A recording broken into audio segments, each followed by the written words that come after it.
When an aspirin capsule is ingested, it enters the digestive system and moves through the stomach and into the small intestine.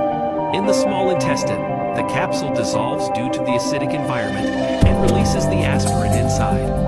The aspirin is then absorbed through the walls of the small intestine into the bloodstream.